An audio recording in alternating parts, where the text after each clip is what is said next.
In a show like Doctor Who, where anything is possible, even the strangest, most far-fetched theories can't be completely discounted. Remember when people were predicting that David Tennant would be the 14th Doctor? Well, that said, there have been a bunch of theories over the years that are way too mad to ever have been true, even if they are fun to look back on today. So with that in mind, I'm Ellie with Who Culture, here with 10 crazy Doctor Who theories fans actually believed. Number 10. Donna picked up the Master's ring. We've seen the Master escape death countless times before, but the fate depicted in Last of the Time Lords with the Saxon Master's body burnt to a crisp on a funeral pyre seemed particularly final. However, fans knew better, not least because of the cutaway scene at the episode's end, which revealed that the Master's ring had been retrieved from the smoking embers of the pyre by an unknown individual. The question was, who? In the end, the answer ended up being fairly unremarkable. It was an entirely new character who was only seen during the Master's rebirth sequence in the End of Time. But in the interim, fans went crazy speculating about who this mysterious woman might be. Now, one of the most prominent theories was that she was a character we'd met before, Donna Noble. Quite why Donna would have picked up the Master's ring isn't clear, though it would have made for a pretty mind-blowing twist, with the Dr. Donna meta-crisis potentially playing a part in the Master's resurrection. Ooh, I like that. Number 9. The monks are pre-conversion Cybermen. The return of the Mondasian Cybermen in the Series 10 finale was no secret, but going into the series, fans started to wonder whether we might be seeing them much earlier than expected. Another heavily promoted Series 10 foe was the monks. Given their corpse-like appearance, many Whovians speculated that they were in fact Cybermen, or strictly speaking Mondasians, in their natural pre-converted form. The theory went that the monks were what the Mondasian Cybermen looked like underneath the bandages, with the monk trilogy acting as an origin story for the Cybermen, depicting the events that led to the first Mondasians being converted. Of course, in the end, none of this came to pass, though interestingly enough, Cybermen co-creator Kit Pedler did originally envisage the creatures as religiously motivated star monks. This theory was so cool that it resurfaced 3 years later when viewers of Spyfall Part 1 convinced themselves that the Kasavin were Cybermen trying to break into our universe, similar to the ghosts in Army of Ghosts. Once again, this prediction proved incorrect, though in the same series, Ashad, a partially converted cyber zealot, wasn't a million miles away from the cyber monk idea. Number 8. Missy is in the Day of the Doctor. If you thought there would only be one entry on this list involving the Master and a mysterious hand, think again. Towards the end of the Day of the Doctor, the 10th, 11th and War Doctors burst out of a painting and into the Black Archive, just in time to stop Unit and the Zygons from blowing each other to hell. They're followed by Clara, who, in much less epic fashion, simply appears from the other side of the picture frame. It's a slightly awkward shot with the angle of Clara's hand in relation to her body completely off. Indeed, if you look at it for too long, you might begin to suspect that the hand belongs to someone else entirely, which is exactly what fans started to believe after the following year's Dark Water and Death in Heaven revealed that Missy was a new incarnation of the Master. Did this hand actually belong to Missy? Had we unwittingly been witnessing the moment of the Master's escape from Gallifrey? Well, no. In universe, the timelines certainly do add up, but behind the scenes, Missy hadn't even been conceived of at this point. All we're looking at here is Jenna Coleman's hand, which has been shot in such a way that she looks like a professional contortionist. Number 7. Graham is the Doctor. When it comes to introducing new Doctors, Series 12 well and truly tore up the rulebook. But even before the Timeless Children confirmed the existence of pre-Hartnell Doctors, fans were starting to wonder whether they'd already encountered one, all because of a line fluff from Bradley Walsh in Ascension of the Cybermen, where he'd appeared to introduce himself as the Doctor. Excuse me, I'm the most normal bloke you're ever going to meet. Had this theory come to pass, it would have revealed that Graham, like Ruth, was a pre-Hartnell Doctor living under a false identity with Ryan as his companion, neatly mirroring the grandparent-grandchild setup of the first Doctor and Susan. But unsurprisingly, this utterly bonkers theory amounted to nothing in the end. Good job too. After all, if Graham really had turned out to be the Doctor, it would have made the companion support group pretty darn awkward. Or maybe that makes the theory more credible, not less. Maybe Graham isn't a past Doctor but a future one, like the Curator, taking the opportunity to reconnect with his past companions. Who knows? Number 6. The Doctor is the father of Amy's baby.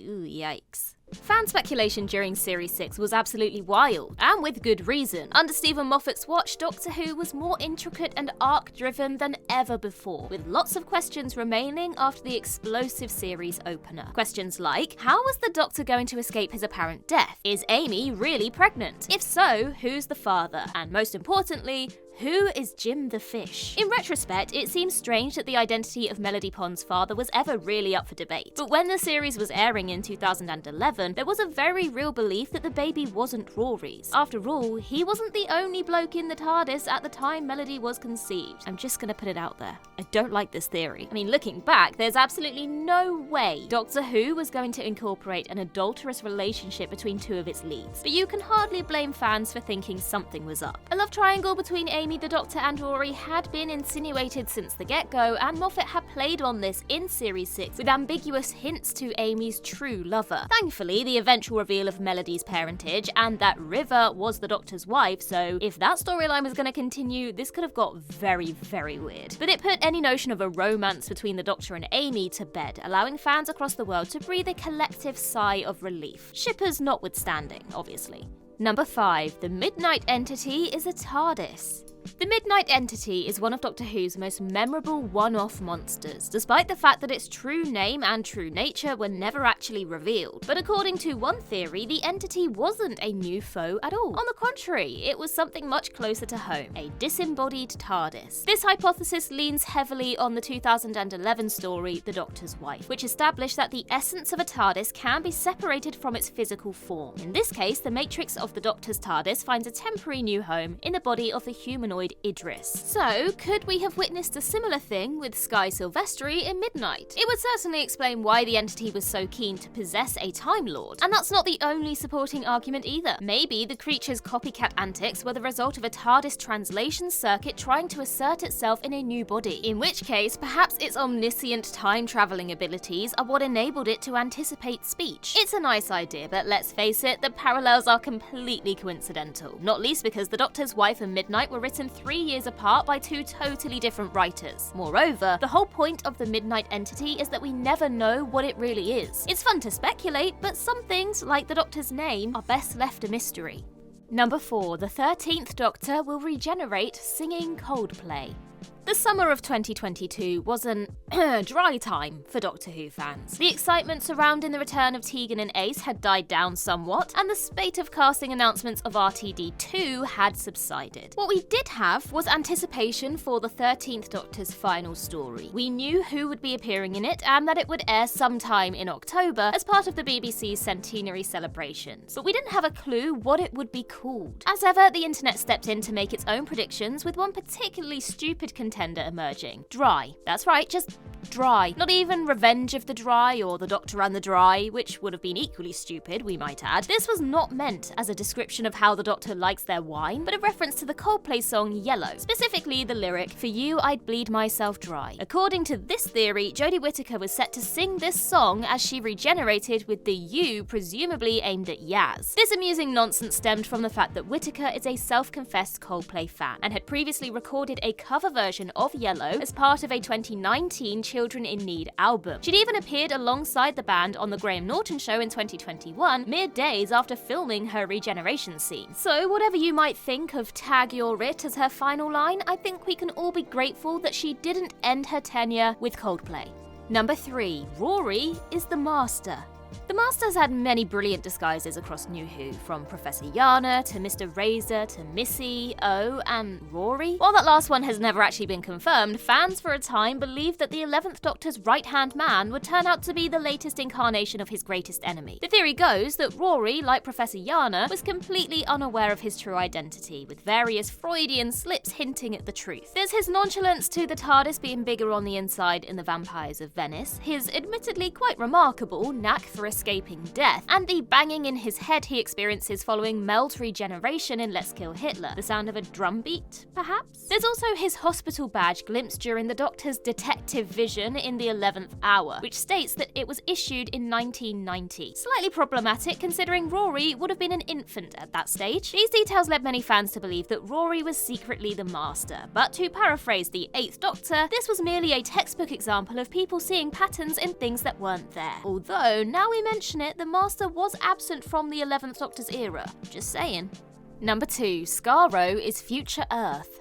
All the best Doctor Who monsters connect in one way or another back to us. Nowhere is this more obvious than with the Cybermen, upgraded humans who have abandoned all individuality in the name of progress. Likewise, the Daleks were inspired by the worst aspects of humanity as displayed in World War II. But unlike the Cybermen, they're not literally us. Or are they? One theory, which has reared its head a few times over the years, states that SKARO is, in an Orphan 55 style twist, a future version of Earth, with the Thals and the Khalids, and therefore the Daleks, descended from humans. It might seem like an impossibility and completely incompatible with the origin story established in 1975's Genesis of the Daleks, but the same idea did cross the mind of real-life Dalek creator Terry Nation 2 years earlier. We Are the Daleks, a short story Nation wrote for Radio Time's 10th anniversary Doctor Who special in 1973, detailed a different account of the Daleks' creation, which explicitly stated that they were evolved from humans. As with the various Cyberman creation myths, these origin stories don't necessarily have to contradict each other. Indeed, to once again invoke Orphan 55, in one possible future, perhaps SKARO really is Earth. Alternatively, perhaps this theory should simply be exterminated. We'll let you decide.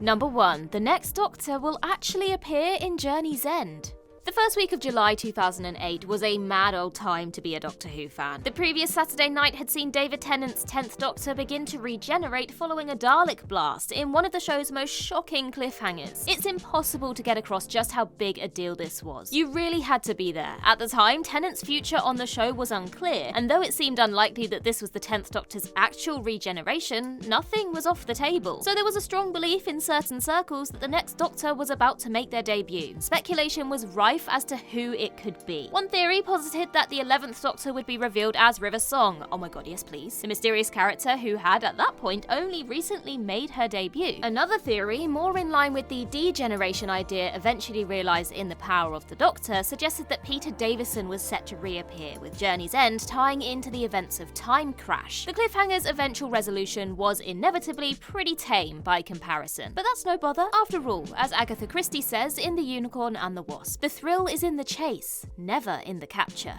And that's everything for this list, but if you want more fan theories, we've got you covered. Try checking out 10 Doctor Who fan theories that make too much sense to ignore. And look who's in the thumbnail. This makes me very happy. In the meantime, I've been Ellie with Who Culture, and in the words of River Song herself, goodbye, sweeties.